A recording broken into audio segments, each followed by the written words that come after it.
heróico Gilmar Mendes se emociona e cita golpe e exaltação de Moraes. Então, Alexandre de Moraes se tornou um herói. Tá?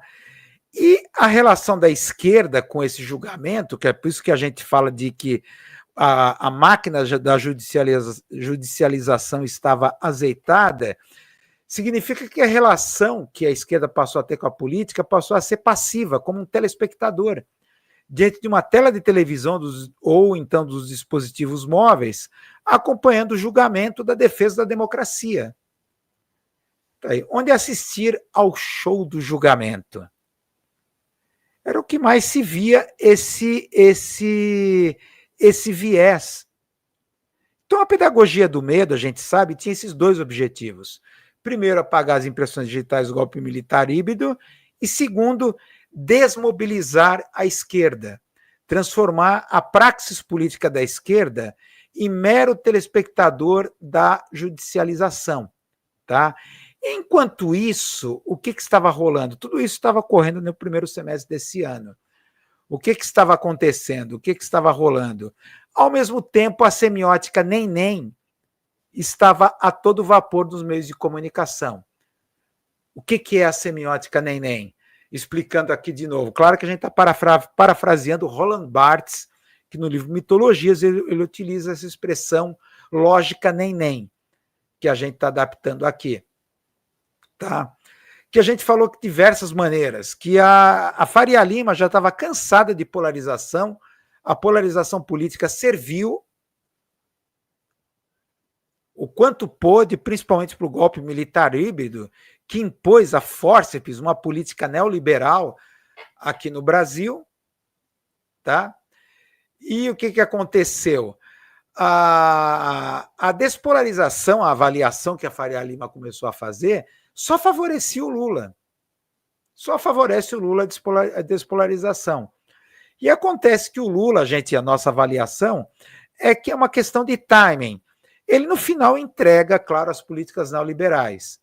Ele não é nenhum socialista, comunista. É, como ele mesmo fala, já admitiu em últimas entrevistas, inclusive após lá os discursos da ONU, ele é um negociador, ele gosta de lidar com opostos, como ele próprio admitiu. Eu adoro oposição, porque eu sou negociador desde o tempo dos sindicatos. Então, ele é sindicalista de resultados. Tá? Então, é aquela coisa. Faria Lima é uma questão de timing. Lula, ele até entrega, mas demora. Demora, porque tem essa coisa de tirar as pessoas da linha da pobreza, todo esse discurso de combate à fome. A gente sabe que a Faria Lima, a banca financeira, que é um capitalismo de choque, e Tarcísio de Freitas, a gente já falou nas diversas lives, desde a privatização da Sabesp o ano passado, ele demonstrou que não tem pruridos morais. Ele entrega a privatização a toque de caixa a fórceps da Sabesp, que agora já estamos começando a acompanhar os resultados que eu não esperava que viria tão rápido. Tá? Já está se falando, já diminuindo a pressão da água aqui na Grande São Paulo, já estamos falando em racionalização, rodízio de água, represas secando, tá? E aquela coisa de que os dividendos dos acionistas estão em primeiro lugar. Investimento zero. Então, a redistribuição antiquíssima aqui em São Paulo, com perda na distribuição de mais de 30%. Uma coisa bizarra e escandalosa. Então, a semiótica nem estava a todo vapor, estava tudo bem. Então, repetindo aqui, em termos de política de comunicação, governo nas cordas, tá? De um lado. Do outro, a judicialização a todo vapor. A política, a esquerda, passiva, desmobilizada, acompanhando nas telas de TV o show da defesa da democracia e o Xandão como herói. Enquanto a mídia elegendo Tarcísio como o moderado, o técnico. Tá? Só que eles não esperavam uma coisa, o tarifaço. O tarifaço veio. Tá?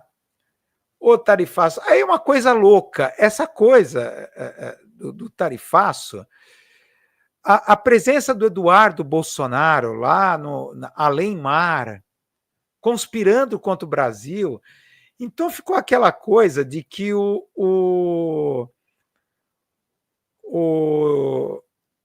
vamos dizer assim, o Eduardo Bolsonaro, o próprio Trump sugeriu que ele fazia rodadas de conversas com o Eduardo Bolsonaro e o jornalista bolsonarista Paulo Figueiredo, ao lado de auxiliares do presidente norte-americano. Ele próprio admitiu isso, corroborando com o Eduardo Bolsonaro, sempre na pauta a discussão das sanções e novas tarifas contra produtos importados. Tá? A gente sabe disso. E o problema, a grande questão é o seguinte, tá? Bom, ainda não chegou o problema, mas a grande mídia já estava embarcando nisso daqui. Eduardo Bolsonaro, a extrema-direita, começou a ficar assanhada e contavam com a grande mídia, que a grande mídia estava indo também na onda.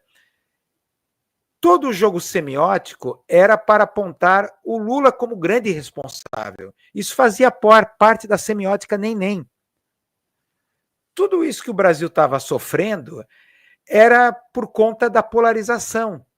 O viés esquerdista do Lula que insiste em se aliar com as pessoas erradas, com esse pessoal do BRICS. Isso enfureceu os Estados Unidos e o Trump. Então, o que você tem? O Trump, um extremista de direita, e o Lula, um extremista de esquerda. Então, o pesquisismo, essa onda de pesquisismo que assola esse país em ano pré-eleitoral, já estava indicando pesquisa aqui da Quest, Datafolha, todos os institutos apontando que Lula era o principal responsável pela opinião pública. Tudo já estava dado, tudo andando legal, tudo andando muito bem. Tá? O script estava planejado. Tá? Então, esse tarifaço do Trump só aceleraria a semiótica nem.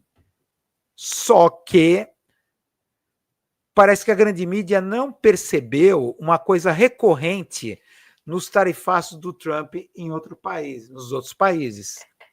Trump pela culatra. Como ameaças estão ajudando a turbinar a popularidade de líderes de países rivais. Líderes do México, Canadá, Reino Unido, Ucrânia, França, passaram a ter uma aprovação muito maior após serem alvos dos Estados Unidos. Isso era uma coisa recorrente. Não sei se a grande mídia não percebeu, se ela foi ingênua, a extrema-direita, mas aquela coisa que eles acreditavam que abaixo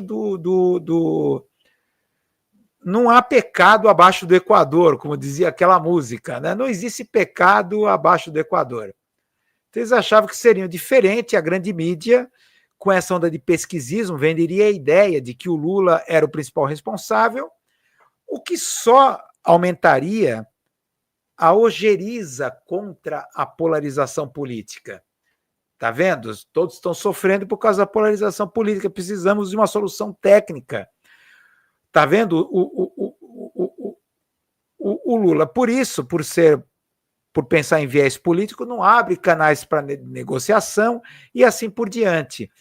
E outra coisa que a mídia não percebeu e começou a perceber muito tarde, a cair a ficha, é que os principais prejudicados, os estados mais prejudicados eram bolsonaristas.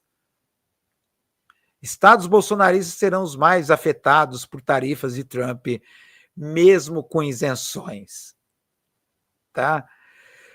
Isso começou a provocar uma espécie de curto-circuito na grande mídia. Tá? Principalmente porque a estratégia de comunicação do Lula, aos poucos, ao perceber isso, tá? Começou a aproximar a defesa da soberania com a defesa da democracia. Começou a aproximar uma coisa com a outra, o discurso. Tá? Quando a grande mídia percebeu, já era tarde. Lula estava sendo empoderado. como os outros líderes dos outros países, no alvo dos tarifaços dos Estados Unidos, o Lula estava sendo empoderado. A partir de julho, as pesquisas começaram a demonstrar isso. Tá? Começaram a demonstrar isso. Principalmente, o inferno da grande mídia da semiótica neném veio com isso. A síndrome do Doutor Fantástico do Tarcísio de Freitas. Com essa, eles não contavam. Para complicar as coisas, o Tarcísio de Freitas bate continência, põe o boné do MAGA, Make America Great Again, e saúda o tarifaço. Saúda o tarifaço. Claro, o Tarcísio de Freitas, vendo as pesquisas apontando o Lula como principal responsável e etc., ele embarcou, foi nessa. Só que a grande mídia já estava percebendo antes, a ficha já estava caindo. Isso está empoderando o Lula. Tá?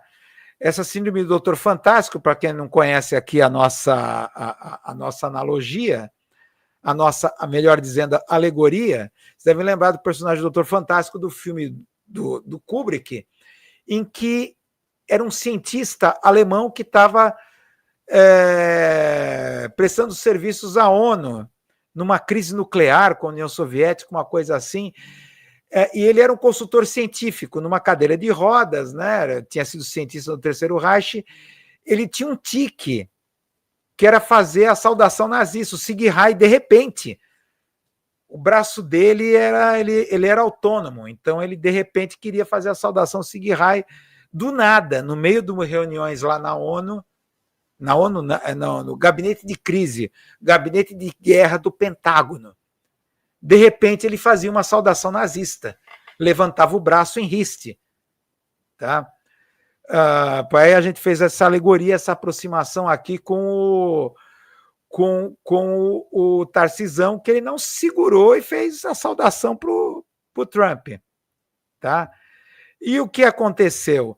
Todo o trabalho semiótico, todo investimento semiótico em cima do Tarcísio, como o moderado, o técnico, tudo isso acabou e ele foi, no início, jogado ao mar. No início. Tá? E para piorar, vocês devem conhecer a história, começa a surgir a PEC da blindagem. PEC da blindagem da anistia lá no Congresso. Tá? Na verdade, tudo ia acontecer no seguinte trajeto, o que estava sendo planejado pela extrema-direita. É claro que essa PEC iria passar, o acordo que já estava sendo feito do Hugo Mota e o Alcolumbre lá no Senado, é que seria aprovado na Câmara dos Deputados, e foi, e depois iria passar pelo grupo lá de Constituição e Justiça, o grupo lá a CCJ, né? Comissão de Constituição e Justiça. Tá? Passaria também pelo Senado, o Alcolumbre garantiu, não, vai passar fácil aqui também, aprova aí que vai passar aqui. Vai ser vetado pelo Lula. Claro que ia ser judicializado, ele estava esperando isso. Isso fazia parte de uma coisa previsível, não sei se vocês estão entendendo, da lógica da judicialização. Eles já esperavam por isso, só reforçaria a judicialização no momento em que toda a esquerda está mesmerizada, hipnotizada, vendo pelas telas de TV a defesa da democracia. Então eles contavam com isso, a judicialização tanto da PEC quanto do projeto lá da anistia. Tá? E entra na parada até, a gente falou sobre isso, ressuscitados, né? O Aécio e o Temer vêm das catacumbas, das penumbras, como os mediadores vão fazer a mediação com o STF, costurar um acordão. toda a lógica já estava planejada, tá?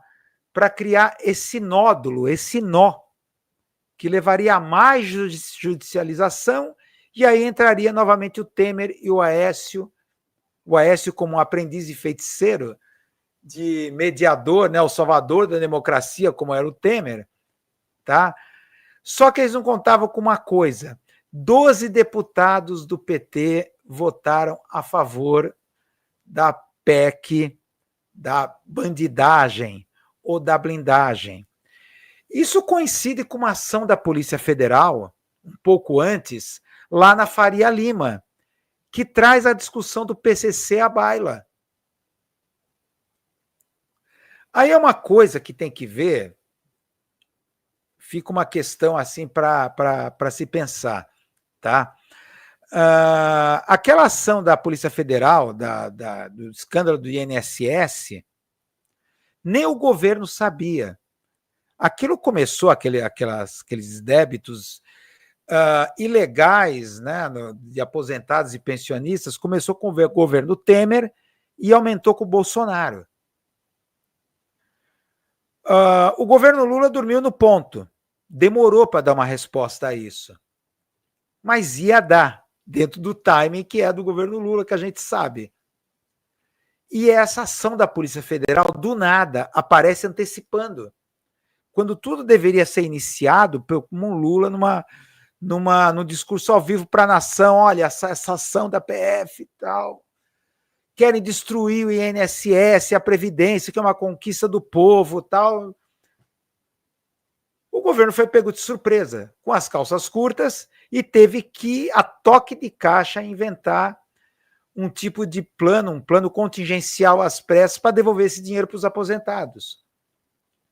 E aí criou-se essa CPI mista do INSS, que, é claro, o objetivo inicial era desgastar o próprio governo. Tá? E agora, essa ação da Polícia Federal contra o PCC, lá no Iguatemi Plaza, né, aquela cena icônica daqueles carros da Polícia Federal parados em frente àquele prédio dos Faria Limers, na Faria Lima, uma cena icônica. Essa ação da Polícia Federal beneficia o governo. Vocês têm duas polícias federais, ou tem uma Polícia Federal com uma agenda. A gente sabe que os bolsonaristas, os militares conquistaram a máquina do Estado. Você tem aí bolsonaristas dentro da máquina do Estado. Não sei se essa ação da Polícia Federal nessa ação, né, contra o escândalo do INSS, pegando o governo de surpresa. E agora essa ação da PF foi pelos conformes. O governo sabia disso e estava preparado para isso. Tá? E nesse exato momento da PEC da blindagem. Então, a associação entre a blindagem, o vídeo do Nicolas Ferreira no início do ano. Então, por que o Nicolas Ferreira está ligado com o PCC? Ele fez o governo voltar atrás, uma questão que era necessária, fazendo até as próprias fintechs admitirem que precisam ser regulamentadas. Quando a gente sabe que não é o PCC que invadiu a Faria Lima, não. A Faria Lima que está atrás do dinheiro do PCC. Vocês lavam dinheiro com motéis, vocês lavam dinheiro com, como deu a notícia, né? Até em motéis, tal. Vem lavar dinheiro aqui na Faria Lima com a gente, é muito melhor, muito mais fácil. Tá? Aí veio essa ação da Polícia Federal. Tá? E essa PEC da blindagem. E esses 12 deputados do PT que votaram a favor. Por quê? Aí foi uma correria, porque a própria extrema-direita começou a utilizar isso, olha lá. O pessoal do PT, até eles votaram. E é claro que veio a ação, peraí, temos que demonstrar que não somos a favor disso. E aí a convocação das esquerdas irem finalmente para as ruas. E foram em várias capitais do país, aí está aí a foto lá, estender essa bandeira brasileira enorme, tal, ponto positivo em comunicação semiótica, porque semanas antes estava lá a bandeira dos Estados Unidos, que o prefeito de São Paulo, Ricardo Nunes, pediu emprestado para a NFL.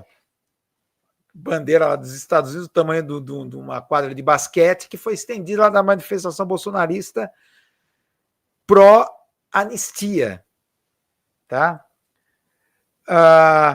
Então, isso daqui, essas manifestações da esquerda, somado ao Trump dobrando a aposta, anunciando sanção contra a esposa do Moraes, com a lei Magnitsky, melou, inclusive,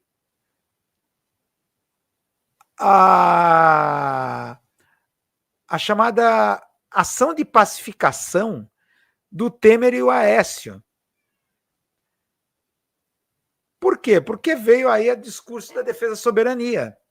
Olha, até a família, a esposa do nosso herói, defensor da democracia. A grande mídia sentiu isso, já era a necessidade de recalcular as rotas. A gente sabe muito bem que quando a grande mídia percebeu, no meio desse julgamento, que a defesa da democracia, junto com a defesa da soberania, estavam cada vez mais ajudando o Lula, a gente sabe que a grande mídia começou a relativizar as decisões do STF.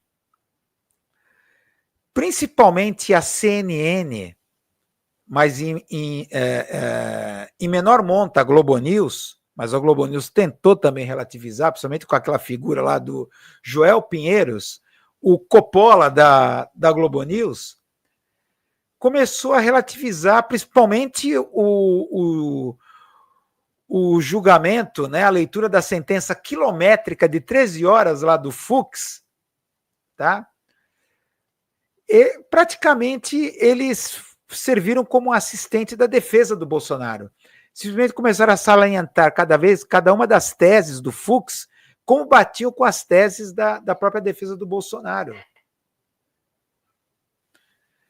Começaram a relativizar, a tentar encontrar pontos fracos, não é bem assim. Começou um discurso de que o STF tem que voltar à sua vida normal, que isso é uma exceção, tudo que está ocorrendo.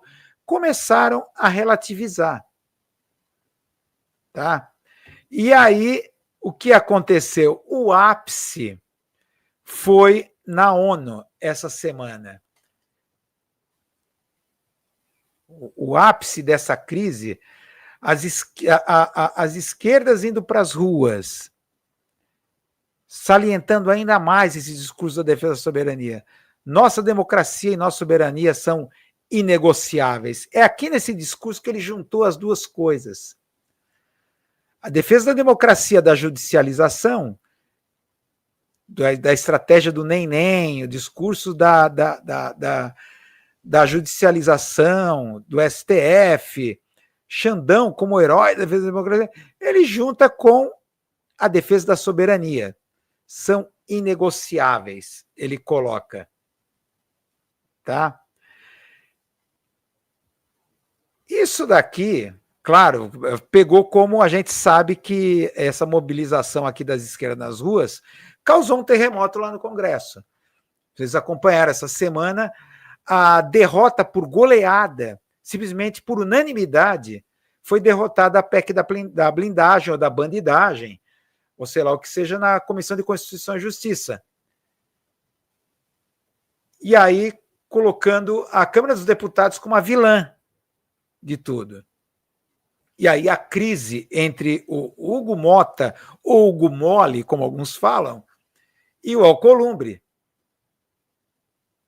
que estão se estranhando agora. Tá? E o pedido de desculpa, olha, não é bem assim, tal, generalizado, por ter defendido essa PEC da blindagem. E agora vem a discussão da PL da anistia, ou da dosimetria, como quer que o Temer. Mas isso daqui causou um alvoroço, esse discurso do Lula. Aí tem essa coisa do recálculo das rotas, tá? Vera Magalhães, aqui, foi um grande exemplo, né? A Vera Magalhães, tá? coloca: após 20 anos, esquerda retoma a bandeira do combate à corrupção. Tentando fazer um recall, tá? Lavajatista, acho que provavelmente porque deve ter batido uma memória afetiva na Vera Magalhães, né? Ao ver aquela bandeira nacional enorme em frente do MASP, ela deve ter se lembrado dos tempos das camisetas amarelas da CBF lá na Vida Paulista, e ela tentou tentar uma reinterpretação, olha, uma suposta pauta ética, como ela definiu. Com PEC da bandidagem e obsessão por anistia, Centrão e extrema-direita abrem mão do discurso moralista que ajudou a ascensão de Bolsonaro. Ela fala de uma suposta pauta ética que estaria afrontando o próprio governo. Tá?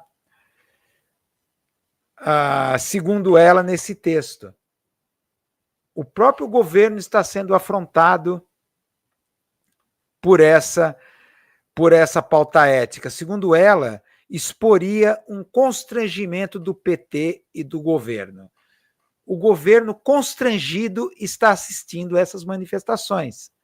É o discurso dela. Tá?